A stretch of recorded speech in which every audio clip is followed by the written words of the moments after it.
Jai Sadanandana Gaura Hari. So today I'd like to talk a little bit about Bhagavad-gita. In Bhagavad-gita there are two verses where Krishna says that we should always remember him. So I know for myself, for lifetime after lifetime, countless lifetimes, I've not been remembering Krishna. I've been completely forgetful of Krishna. And that hasn't done me any good. I'm still in the ocean of birth and death, subjected to the miseries of material nature. So this forgetful business of Krishna is not working for me. So anyway, sometime in my early life, I had the good fortune of being in contact with a pure devotee of Krishna, and he began to teach me and instruct me and encourage me to always remember Krishna.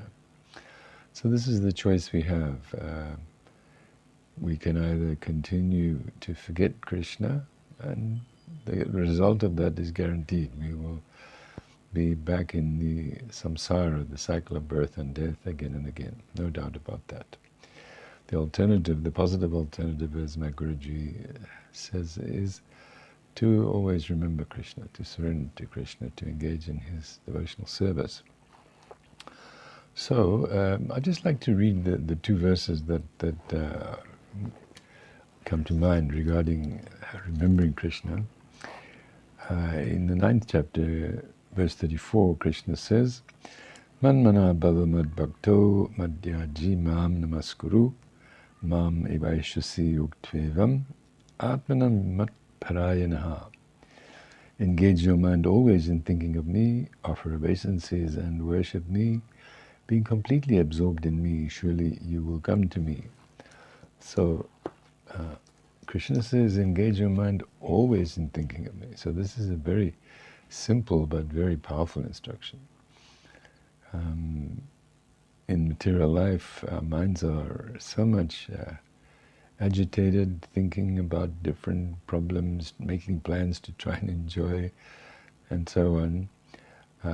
But Krishna says, no, you stop all that business. You engage your mind always in thinking of me. Chaitanya Mahaprabhu says the same thing. Trinadapi sanichinata rodapi sahishnuna amanina manadena kirtaniya sadahari. Sadahari, always chant my holy names, the holy names. So this is a very clear instruction that we have no other business. We are eternal servants of Krishna. So this is what we should be doing. This is normal activity. Normal activity is to always think of Krishna. We may say, oh, but I've got so many problems, so many issues, money, health, relationship, this and that. I have to apply my mind to these things. Krishna says, no, you just think of me constantly. This is your business. So this instruction is coming from Shri Krishna, the speaker of Bhagavad-gita, the Supreme Personality of Godhead. So it is coming with great authority, and it is for everyone. It is for everyone, that instruction. So as I say, we have been, I know for myself, being forgetful of Krishna for countless lifetimes. Now the instruction is coming, always remember me. Then again, this is a lovely translation of Bhagavad-gita by Vijayacharya, in which, in the 18th chapter, entitled Enlightenment Through Self-Surrender, verse 65, Krishna says, remain ever conscious of me and offer your heart to me in love. Engage always in my divine service, remaining ever faithful to me. Because I love you very dearly, I make this vow to you. You will live with me always, and through exchange of love we will be one forever. So once again, Krishna is saying, always be conscious of me, always remember me. So this is a question of faith. Of course, many promises are there that there is the spiritual kingdom, Goloka Vrindavan. This is a place of eternal, everlasting life and love, of infinite joy. of deep peace. So many promises are there to us saying this is where we belong, this is our home, this is where we should go. But of course we are here in this material world. We are not yet in Vrindavan, certainly not myself. So to go from here to there, they are saying, the Guru and Guranga, that we should take up this bhakti yoga process, hearing and chanting about Krishna and so forth. But we may say, but I'm not so sure if this is true, if it's going to really be the result of what I do. We may doubt like that, but of course the evidence is very strong and very powerful that in hearing from Guru, from the saints, from the spiritual scriptures, the evidence is there that such a place exists, Goloka Vrindavan, and that is my real home.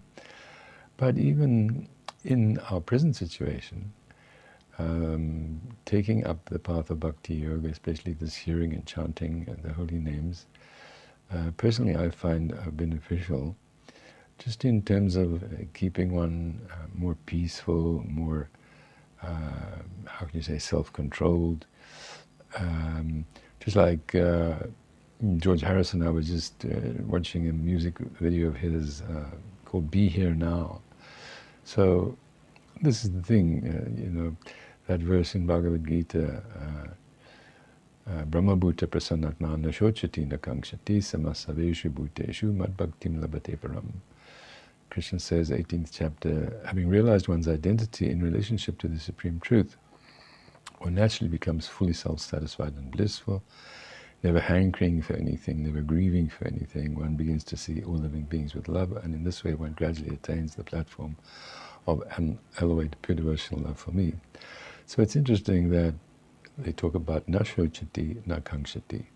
No hankering, no lamentation. So hankering means thinking about the future, I want this, I want that. Lamentation means I lost this, I lost that. So in the self-realized stage, there's neither hankering or lamentation. In other words, there's no attachment to past and future.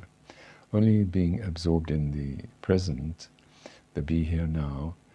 And of course we hear, interestingly enough, that in Goloka Vrindavan, in the spiritual kingdom, there is no past and future.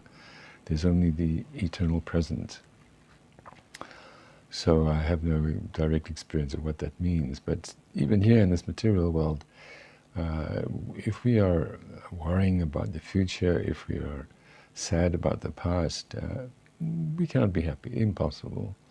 And people understand that, but they don't quite know how to avoid being in the past or the future. But certainly my experience is that this chanting, especially chanting the holy names, keeps me here in the here and now. I'm not always perfect in that process, but certainly it's helpful. So Krishna's saying, okay, here's the instruction now coming from me. Always remember me, always remember me. And what to speak of what the afterlife holds, but certainly in this life, for myself personally, I can say that this chanting of the holy names, Shri Guranga Jai Guranga Gaur Guranga Nam, Shri Guranga Jai Guranga Gaur Guranga Nam, Jai Shri Krishna Chaitanya Prabhu Nityananda, Shri Advaita Gadadhar, Shri Vasade Gaura Bhakta Vrinda, Hare Krishna, Krishna Krishna, Hare Hare, Hare Ram, Ram Ram, Hare Hare. So this process of chanting the holy names is personally for me very helpful, psychologically, emotionally, spiritually, and therefore I would highly recommend it.